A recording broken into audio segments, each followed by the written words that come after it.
Urban art is all about innovation. From using buckets on a busy street to filling an art gallery with local graffiti, to mixing jazz with spoken word, inviting us to listen with new ears, to look with new eyes. Wander down this train tunnel in Washington, D.C., and you'll discover the bold colors of urban graffiti artists. It is Washington's Wall of Fame, and Nick Posada's work is here. But unfortunately, the art he's created has been covered by other people's graffiti. This is what happens when nobody respects any type of work that someone spent their paint and their time on. This is what the Wall of Fame in D.C. has come to. Although the Wall of Fame is open to everyone, Posada cautions there are rules to be followed in the world of graffiti. Rules that not everyone appreciates. He says that real graffiti artists understand how to use color and how to make their work distinctive. So you would use colors that contrast one another. My piece is still there.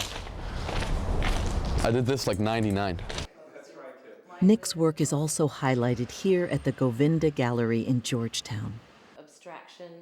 Graffiti art has certainly brought to public art a whole new dimension. According to Chris Murray, graffiti art is special because it's fast, uninhibited, and always inventive. Murray is convinced that graffiti is just one more step in the evolution of pop art. The works have sold well to young people and to collectors of pop art.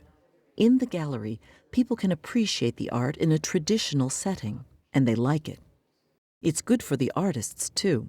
It was a real reversal for them because they're used to being vilified, and now they're being enjoyed, and that's a good thing. People are beginning to appreciate the talents of Jaffer Barron, too. The 28-year-old trumpeter grew up in this neighborhood north of Philadelphia.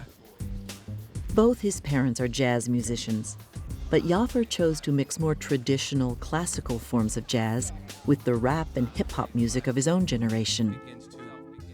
His first CD is an innovative mix of both worlds. I like to think, the whole creation, it's all about music to me, you know what I'm saying? And I believe that the Most High is a musician. I guess it came from, my exposure to hip-hop and poetry that comes from that, and, some friends of mine. Jaffer now plays in clubs in the city where he grew up. He also now has a deal with a major recording company.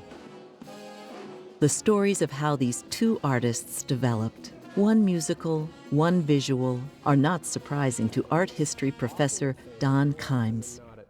But it's about sort of taking what it is that you come from, what you emerge from, what's authentic for you, and pushing it to the edge of its envelope, to the edge of its boundaries, its limits, and taking one more step.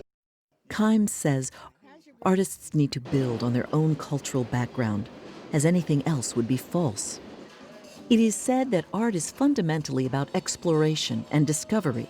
Urban artists, whether musicians or painters, can take us to places we've never been before, even if it's as close as a nearby city street.